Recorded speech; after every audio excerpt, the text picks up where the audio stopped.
Previously on Camera Labs.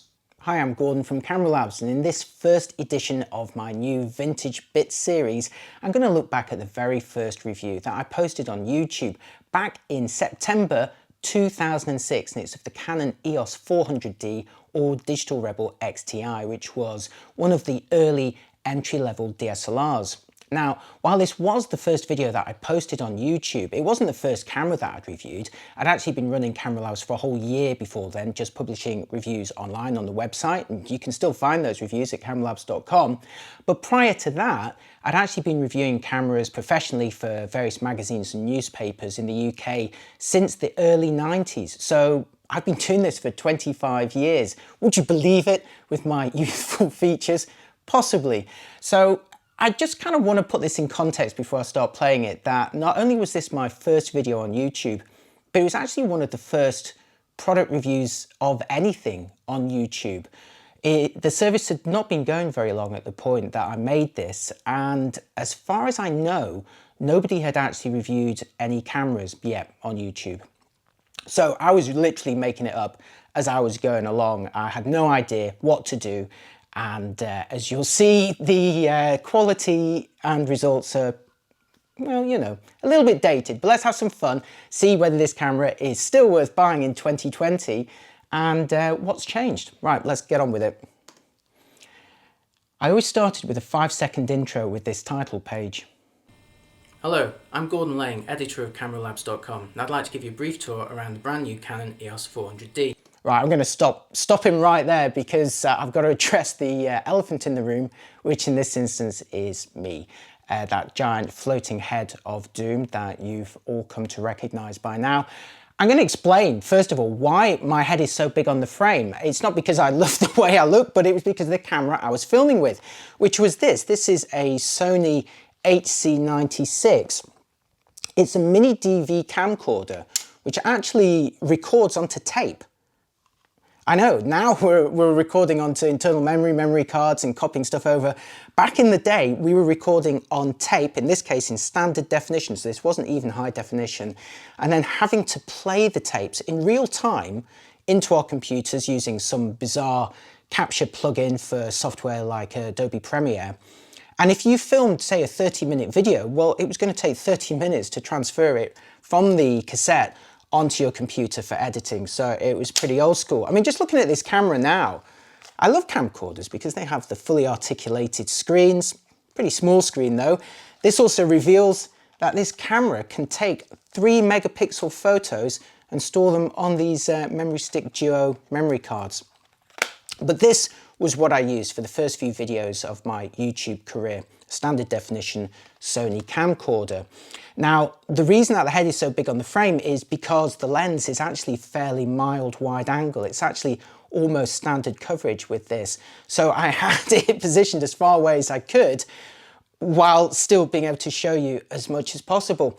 Unfortunately though, I had to actually trigger the camera by hand. It was only me who was filming though. I didn't have anyone to help me. So I had to be able to reach out and press the button. Now, of course, you could press the button and then run back in front of the camera, but the autofocus system wasn't sufficiently reliable for me to do that. So I was literally reaching out to press the record button in order to keep the focus reliable. And that, dear viewer, is why my head is so big on these early videos. Here it is, Canon's brand new entry-level digital SLR, and as you can see from the outside, it looks a great deal like its predecessor. Feels like it, sounds like it too. So really, when you look at the design of the 400D or Rebel XTi, not a great deal has changed, has it? This still looks very familiar as an entry-level Canon DSLR. If you do want to buy this camera in 2020, you're looking at spending about £60 or about $75 US to buy a second-hand one or a refurbished model. So that's a pretty low price point if you want to get into DSLR photography and you're on a tight budget. I should also mention, production-wise, because I had no idea what I was doing, I would film these first few videos in one take, and it was all ad-libbed. There was no script, there was no auto cue or anything. I'd have a few kind of key points in my head about what I wanted to say, but I would literally film them completely ad-libbed, make a ton of mistakes, just record it again, make a ton of mistakes, just record it again. And I keep on doing it, and about 3 or 4 hours later, I would have a take that I was happy with, and that is the one that I would post. I mean, at least that approach doesn't take a lot of editing, does it? Just top the tails, add that exciting title page, and you're off. But again, the reason that the shape is 4:3 and that the quality isn't very good is because it's standard definition. But you only have to turn it around to see the first big difference. Canon's upgraded the rather small 1.8 inch screen of the predecessor to a nice big 2.5 inch screen. And as you can see, it's also used for all shooting information: the shutter speed, the aperture, the ISO, even things like white balance compensation and metering mode. They're all shown on this screen. So a 2.5 inch screen, this was the first really big feature on the 400D or XTi. It was noticeably bigger than the screens that came before it. And I find that when I look at older digital cameras, the screen is the thing, or the viewfinder if they have them, the electronic viewfinder that is, for models that have EVFs, are the things that really stand out in terms of quality and how it's moved on. The quality of screens now is just so much better than it was before. Not only are they bigger, but they're noticeably brighter, they're more detailed, they're more easily visible in direct sunlight. Display technology has moved on a long way. So if you were to go back and get a camera, in this case that's 14 years old, then you will notice that the screen is not going to look anywhere near as good as a more contemporary rival. However, this was a big deal back in the day. And before you get too concerned, you can see it in direct sunlight. That's good news. There is a slight impact on battery life, but it's only measured at about 10%, and since the battery life was pretty good to start with, that's not such a big deal. It's not just about a bigger screen though. Canon's fitted a high resolution sensor. While the old 350D had 8 megapixels, the new 400D has 10.1. 10.1 megapixels. This was Canon's first DSLR to break the 8 megapixel barrier and hit 10.1 megapixels. And again, you've got to try and think about how much of a big deal that was at the time in 2006. 10 megapixels was a really big deal. And it was also a preemptive strike by Canon because it knew about the upcoming Sony A100, which was a DSLR because that's what Sony made at the time before it went mirrorless. And more importantly to them as a really major rival, the Nikon D80. That really was a classic camera. Both of those models were 10 megapixel models, so Canon really needed 10 megapixels to compete. Now compared to 8, unsurprisingly, it didn't make that much difference, but it was a kind of first step on this megapixel war, if you like, or this constant evolution of resolution. So 10 megapixels was state-of-the-art in 2006. In practice, it doesn't make a massive difference, but there is an improvement nonetheless, and crucially, it places the 400D on a level playing field, in terms of numbers anyway, with its big rivals this season, the Sony A100 and the Nikon D80. It's like having Not a just parrot about a in bigger the room. screen and a high resolution sensor though. For the first time, Canon is actually addressing the problem of dust getting into the body. This is a really big issue for digital SLRs. When you remove the lens, dust gets inside, and on pictures, especially on deep blue skies, you start noticing these little marks. The way Canon gets rid of this, first of all, is to vibrate the filter in front of the sensor. This is an attempt to shake the dust off. Now, all cameras, interchangeable lens cameras, have dust removal technology today. It's just something that we assume they all have. It's all built in. They all shake the filter, they vibrate the filter in front of the sensors to shake off any dust marks. But, believe it or not, the 400D or Rebel XTi was the first Canon DSLR to actually offer that facility. So again, this was a really big deal at the time. If that doesn't work, you can also take a picture of a plain white background, and the camera will actually spot the dust marks, locate their positions, store them on subsequent images, and then use software later to remove them. It's actually quite a neat system, and the thing we really like about the first technique, about shaking the sensor, is you can interrupt it at any time during startup, and if you see a fantastic opportunity, no problem, you've got it. Did you notice me say we? The royal we. Now this is a clue from my old magazine and newspaper background, because as a journalist on a publication with more than one person writing for it, you write in the third person. We think this, our opinion is that.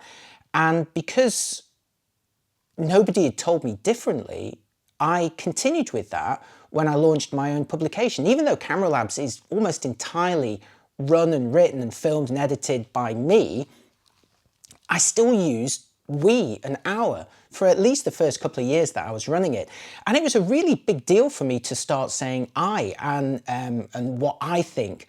And this was something that was really brought on by the YouTube community. As more and more people came on YouTube who didn't have journalistic backgrounds, of course they would say, I think this and my opinion is that. Who's going to come along and say, we think this and our view is that? Nobody speaks like that normally. So I was watching those videos and I thought, crikey, I come across as really, really square in these videos, you know, just really flat and no personality at all. So I made the switch from we and our to I and my after a couple of years, but unfortunately this was not one of those videos. Now, while watching this video, or while listening to this video, you may have noticed a sound in the background. That is the sound of the tape running in the camcorder. I wasn't using external mic at this point. This was just using the microphones inside the camcorder. Another reason I didn't want to be too far away from it.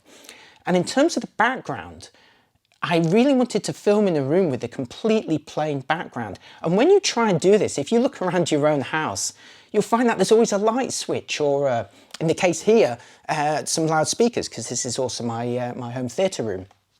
And I didn't want to see any of that. So I managed to find this tiny wall where if I stood in front of it and framed it carefully, I could actually avoid any distractions. But it was so stupid because literally behind that wall is one of the most beautiful countries in the world. I filmed this when I was living in New Zealand, in Queenstown.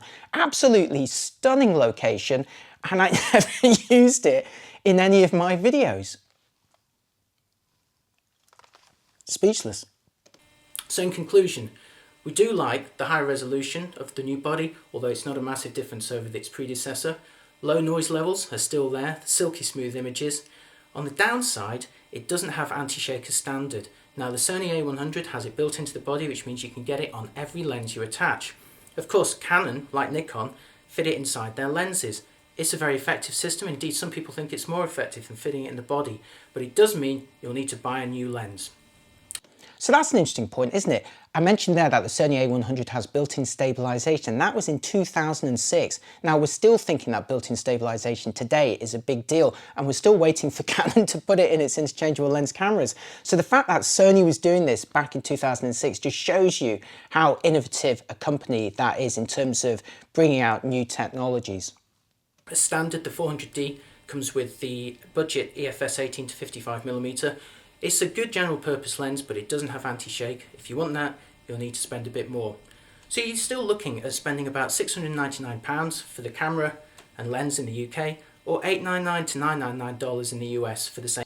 $999? $1,000 for an entry-level DSLR? That's quite expensive, isn't it? Today you'd be really hoping to spend $500 on an entry-level DSLR, and of course today that will get you something with 24 megapixels, video capabilities. Of course these cameras back then could not film video. That was something that really became common from the Nikon D90 and the Canon EOS 5D Mark II, which was a way more expensive full-frame camera.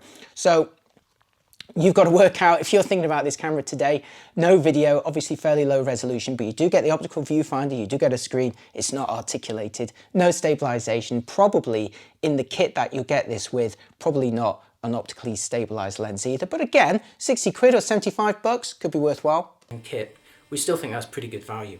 For a full review and to see results of how the 400D fares against its major rivals, and also for reviews of lenses that you may wish to upgrade to, please visit www.cameralabs.com. I love that. I actually had to spell it out. This video is so old that you couldn't just say go to cameralabs.com or even just go to Cameralabs. I had to spell it out. You have to go to www.cameralabs.com. I'm actually a little bit surprised. I think I remember at the time, should I say http://www.cameralabs.com / again if you like it. But you know, it was a simpler time and no one else was doing this. I didn't know what to do.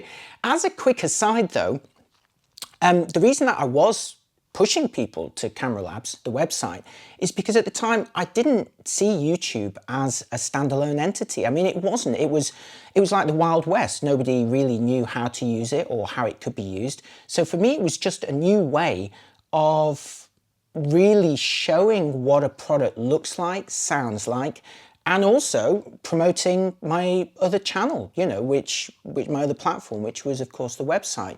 So a lot of the time I would keep the results and the kind of really in-depth analysis, the sample images, all that stuff on the website, and try and do a simpler review on YouTube. But that really annoyed a lot of people.